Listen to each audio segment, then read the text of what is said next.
Españoles, 1 de marzo de 2018. Hoy vamos a hablar de la monarquía hueca. En este año, el rey emérito ha cumplido 80 años, su hijo y sucesor, Felipe VI, 50, la Constitución 40, y a Leonor, la infanta, le han dado el toisón.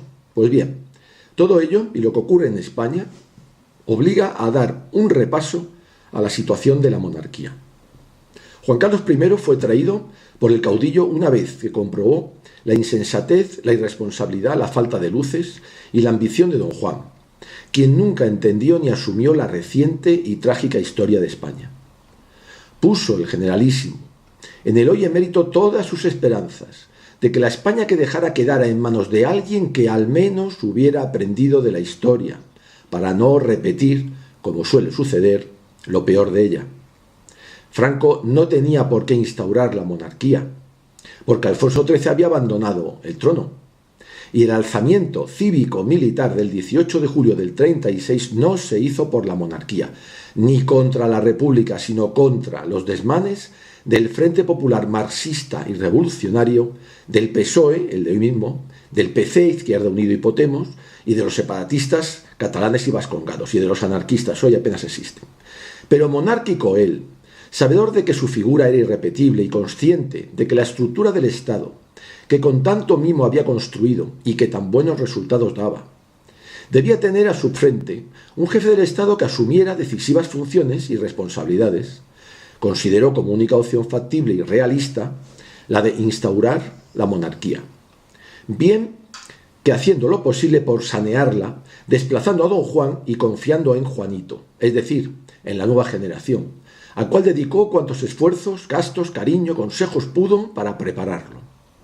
No solo eso, sino que además logró que Juan Carlos fuera acogido como su sucesor y que no apareciera excesivamente ligado a su persona y trayectoria. Solo lo justo y necesario. Incluso al borde de la muerte rogó a los españoles que le dedicaran la misma lealtad que a él, mas no pudo hacer.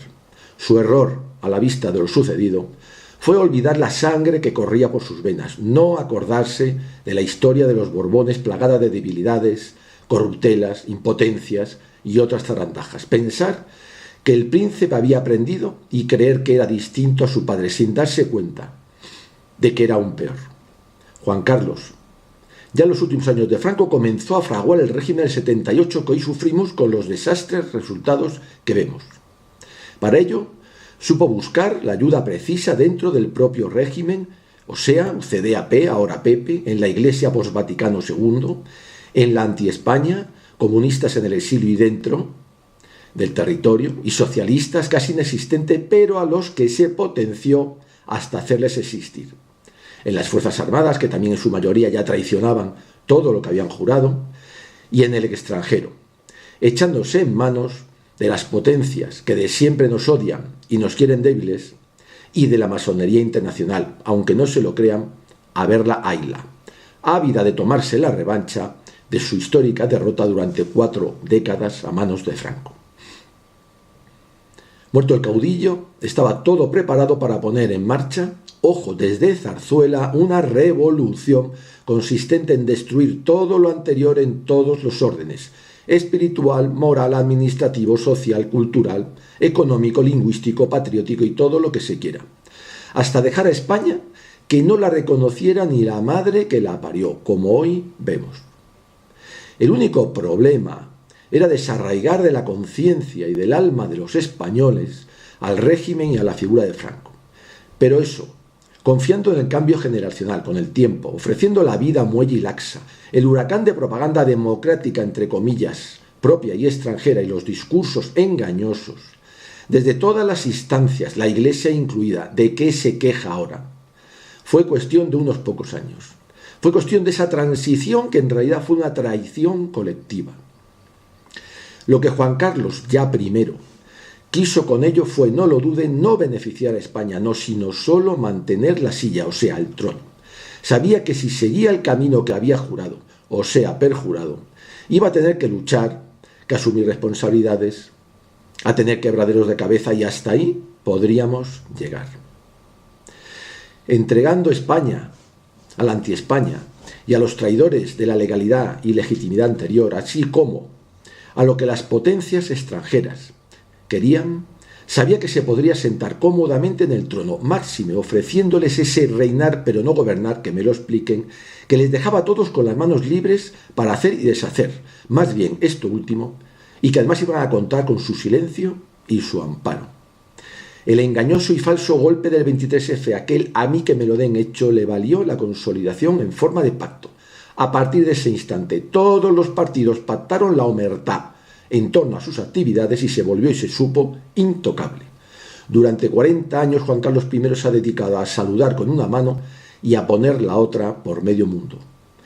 Mientras España caminaba lenta pero firmemente hacia el punto en el que hoy la vemos destruida, moral, espiritual, social, culturalmente, convertida por la Constitución que él mismo auspició en un conglomerado de regionalismos constantemente a la gresca, y un Estado prácticamente virtual, casi inexistente, que se dirige velozmente hacia su desintegración y conversión en reinos de taifas sometidos, cada uno de ellos, a una tiranía totalitaria marxista, hija de los últimos 40 años del liberalismo juancarlista. Pero Juan Carlos se acercaba a los 80 y había que pasar el relevo. La cuestión era cómo elegir el momento y las formas. Pues bien, presionado por los escándalos de corrupción que apuntaban y apuntan a él como motor principal, y acelerándose la desintegración de la nación por la rebelión revolucionaria en Cataluña, no es un golpe, es una rebelión, una revolución, y las que le siguen, y con la llegada al poder del marxismo revolucionario podemita, Juan Carlos forzó el pase a su hijo para salvar, como siempre, el trono, no a España, tampoco en esa ocasión, sino la pervivencia de su corona, de su chiringuito familiar. Este es el hombre, el rey emérito, este es Juan Carlos I y no otro, ni mucho menos el que la propaganda oficial nos quiere hacer creer, no lo duden. Felipe VI se viene caracterizando desde su reciente acceso al trono por seguir las mismas pautas que su padre, pero aún más radical y descaradamente. El único objetivo es mantener la silla. Lleva poco en el trono, pero ya apunta maneras y se le ha visto el plumero. Bien es verdad que la herencia recibida lo ha sido en penosas circunstancias. De aquellos vientos, estos huracanes. Felipe VI está dispuesto a defender también el chiringuito monárquico, no a España con uñas y dientes, pero de perfil, sin que se note, sin que lo parezca, y tanto una cosa como la otra en las circunstancias que le han tocado. Puede muy bien terminar dando al traste con el negocio. España se desintegra. Si alguien piensa que lo de Cataluña se arregla con paños calientes, diálogo, pactos, negociaciones, componendas, trucos y malabares, está en un craso error.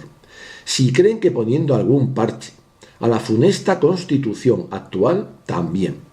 Porque además no es solo Cataluña, sino prácticamente el resto de regiones, unas más y otras menos, pero todas, cual buitres, sobrevuelan a la espera de lanzarse sobre la agonizante víctima.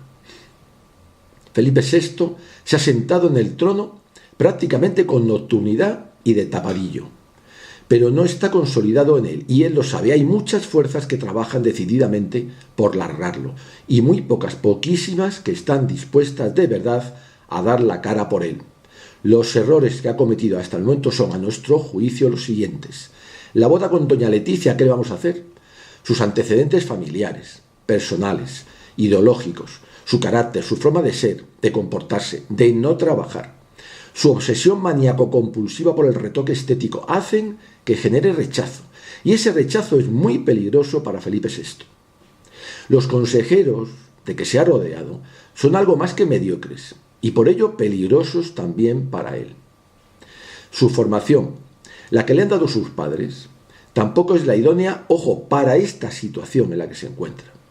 Pero su propia actitud es lo peor. No ha tenido inconveniente alguno en permanecer impertérrito ante las múltiples pitadas y abucheos de que ha sido objeto por razón de su cargo, y peor aún, a nuestro inio y bandera. El último bochorno, hace unos días, en la Barcelona rebelde.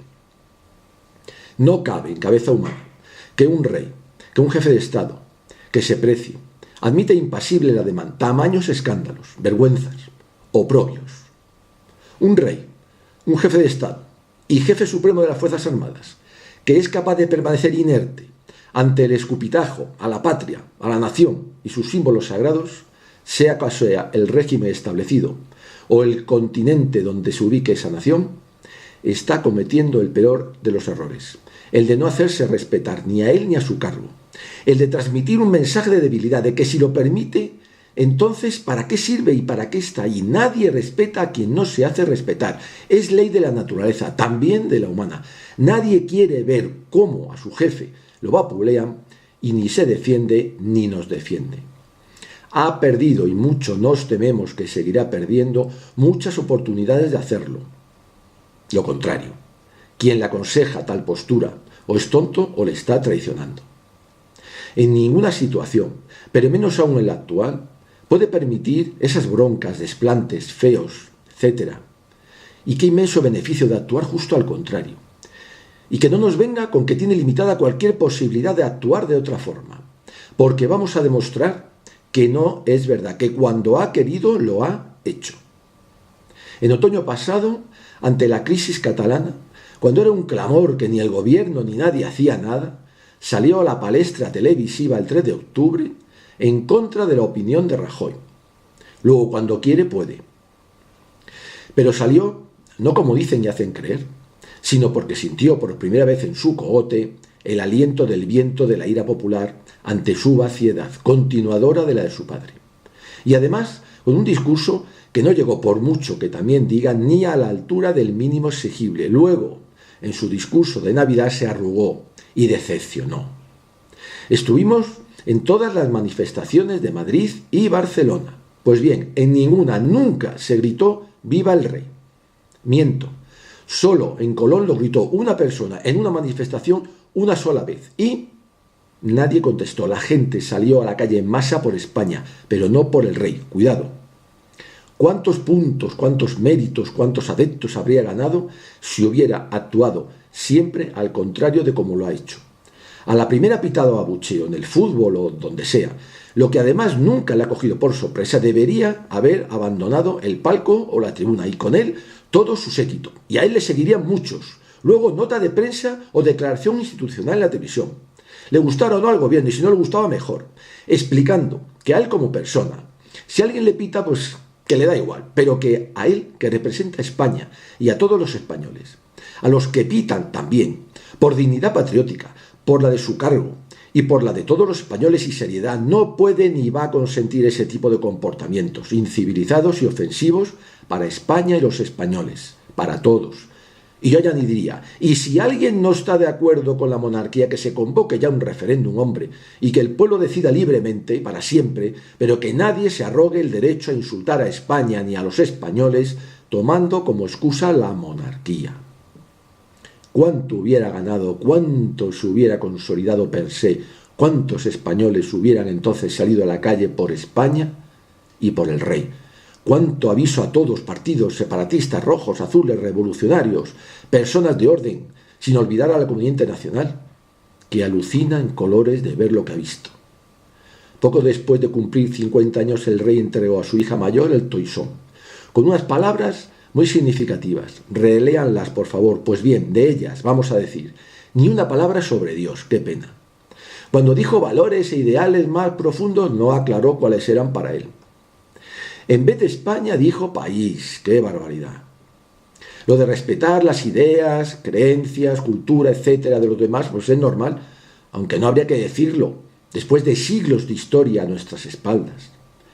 Pero la forma de alcanzar la mejor dimensión humana para ser mejores, bla, bla, bla, solo se logra con la fe y la obediencia a las leyes de Dios y a la doctrina moral y social de la Iglesia. Cuando así actuamos, lo demás se nos da por añadidura. Tampoco nada dijo en tal sentido. Otra vez, qué pena. Lo que dijo sobre la Constitución era de esperar. El problema le vendrá a Leonor como le ha ocurrido ya a su abuelo y a él mismo. Cuando es la Constitución la que atenta contra la unidad de España, de la nación, de la patria. ¿A qué deberá entonces Leonor lealtad? ¿A España, a la nación y a la patria o a la Constitución? Hemos echado en falta muchas cosas en estos consejos de su hija. No vemos en ellos ni altura, ni patriotismo, ni españolidad. Solo lo justo para quedar bien. Consolidar el perfil y sostener la corona, a pesar de que España se desintegre aún más y quede reducida a un totum revolutum pleno de discordias, enfrentamientos y crispaciones sobre las que Leonor, como Felipe VI y su abuelo, tenga que levitar para no mojarse, no sea que de hacerlo tenga un día que coger las maletas. Pues bien, que no se olvide Felipe VI que las monarquías pueden verse afectadas por dos graves enfermedades que acaban antes o después con ellas. Una es el absolutismo, hoy totalmente erradicado e imposible. Otra, la vaciedad, que es en la que cayó el emérito y que Felipe VI va por el camino de agravar, si como pasa, su papel es meramente protocolario, si permite que la nación y la patria desaparezca convertida en una amalgama absurda de mini repúblicas, si sus éxitos se reducen al papel cuché. Por cierto, las imágenes del reality show que difundieron no hace mucho eran patéticas, cursis y horteras. Si por guardar el sillón está dispuesto a que España se desintegre, ¿cuánto piensa que va a tardar la mayoría del pueblo español, de cualquier tendencia, en llegar a la conclusión de que para lo que sirve y lo que hace, serviría lo mismo y lo podría hacer igual y más democráticamente un presidente de república? Españoles, viva siempre España.